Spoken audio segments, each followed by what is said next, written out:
Coba bayangin deh, ada sebuah perusahaan properti raksasa yang biasanya kita kenal dari gedung-gedung jangkung, tiba-tiba banting setir masuk ke dunia teknologi. Kedengarannya kayak cerita film ya, tapi ini beneran terjadi loh. Dan manuvernya ini bikin satu pasar bertanya-tanya. Angka di layar ini bukan salah ketik, 934%. Ini adalah kenaikan harga saham PT Perintis Trinity Property atau TRIN cuma dalam setahun. Gila kan? Apa sih rahasianya? Siap-siap, karena jawabannya bakal ngebuah kita jauh banget dari dunia properti yang selama ini kita tahu. Oke, kita bakal bedah cerita transformasi TRIN ini dalam 5 babak. Kita mulai dari kenapa sahamnya bisa meledak, terus kita selamatin gimana kondisi keuangan mereka bisa berbalik arah, lalu kita bongkar visi baru mereka yang super berani, kita intip juga cara analis ngasih harga buat masa depan, dan terakhir kita lihat tantangan ke depannya. Baik, kita mulai dari awal dulu ya. Biar ngerti kenapa sahamnya bisa meledak, kita harus kenalan dulu sama TRIN versi lama, sebelum mereka jadi omongan di mana-mana. Jadi selama ini tuh TRIN identik banget sama properti. DNA bisnis mereka tuh simpel dan jelas, bangun, jual, ulangin lagi. Bikin apartemen, perumahan, area komersial, ya itulah kerajaan yang mereka bangun bata demi bata. Dan jangan salah, mereka jago banget di bidang ini. Proyek-proyek yang Anda lihat ini bukan cuma gambar bagus, tapi ini bukti nyata yang nilainya triliunan rupiah. Lihat aja megahnya Collins Boulevard atau elegannya Yukata Suites. Ini fondasi yang nunjukin kalau mereka emang raksasa properti konvensional. Tapi, di balik bangunan yang megah itu, laporan keuangannya cerita sesuatu yang beda. Nah ini dia, bagian paling dramatis dari perjalanan TRIN, titik di mana semuanya mulai berubah. Slide ini udah merangkum semuanya. Coba lihat bedanya. Dari rugi 134 miliar rupiah, mereka bisa lompat jadi untung 12,2 miliar. Ini bukan cuma sekedar perbaikan, ini tuh kayak comeback yang luar biasa di bidang finansial. Media-media ekonomi pun sampai heboh, kayak yang kita lihat dari Warta Ekonomi ini. Pembalikan kondisi ini jelas bikin semua orang nanya, kok bisa? Jawabannya, bukan sihir, tapi strategi.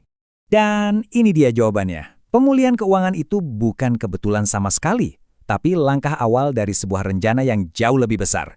TRIN bukan cuma benerin bisnis lama, mereka lagi membangun ulang masa depan perusahaan. Nah, ini langsung dari nahkodanya, grup CEO Ishak Chandra. Dengarkan kata kuncinya transformasi. Lupakan dulu soal apartemen. TRIN sekarang lagi berburu di area yang sangat sekali baru, nyari mangsa yang jauh lebih gede. Dan untuk mastiin perburuan ini sukses, mereka juga bawa orang-orang baru di jajaran pimpinan. Nah, inilah 3 pilar masa depan TRIN. Mereka pindah dari model jual sekali selesai ke model pendapatan rutin, atau yang kerennya disebut recurring income. Apa aja itu? Pusat data, taman logistik, sama hotel super mewah.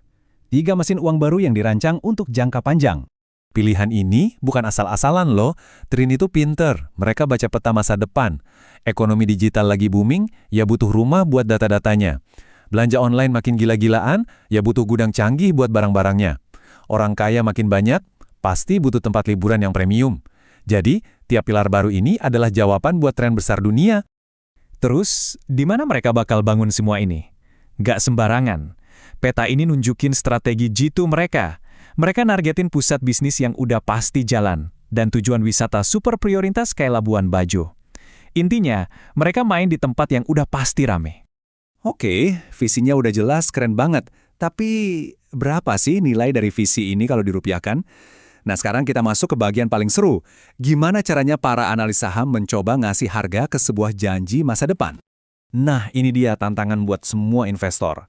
TRIN sekarang nggak lagi cuma jualan gedung yang bisa kita lihat, tapi mereka jualan cetak biru masa depan. Pertanyaannya, gimana cara kita ngukur sesuatu yang belum ada secara objektif? Para analis itu punya banyak alat buat ngitung. Salah satu yang paling canggih namanya Discounted Cash Flow atau DCF. Anggap aja ini kayak mesin waktu finansial. Analis coba nebak semua keuntungan yang bakal didapat TR di masa depan, terus ditarik nilainya jadi nilai hari ini. Begitulah cara mereka mengubah sebuah janji jadi angka konkret.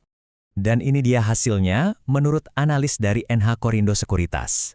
Intinya mereka bilang gini, kami berani kasih nilai tinggi buat TRIN karena kami udah nggak ngelihat mereka sebagai perusahaan properti biasa.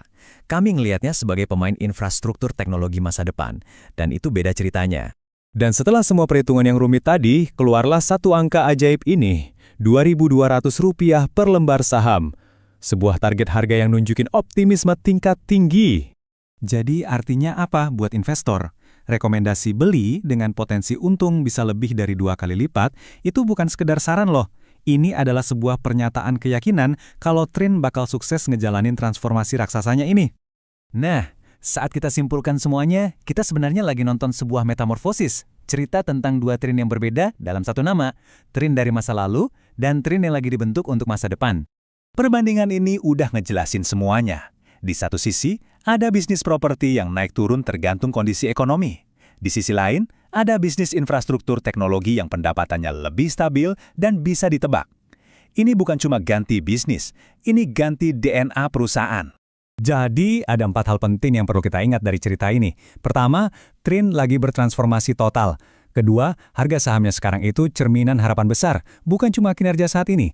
Ketiga, kuncinya ada di eksekusi. Rencana bagus tanpa eksekusi yang bagus ya percuma. Dan keempat, masuknya nama-nama top baru di jajaran pimpinan, seperti Rahayu Saraswati Jojo Adikusumo, itu sinyal kuat kalau mereka benar-benar serius dengan pertaruhan ini. Pada akhirnya, semua kembali ke satu pertanyaan besar ini. Trin udah mempertaruhkan segalanya di masa depan digital Indonesia. Mereka menukar bisnis yang udah mereka kuasai dengan sebuah mimpi besar di dunia teknologi dan infrastruktur.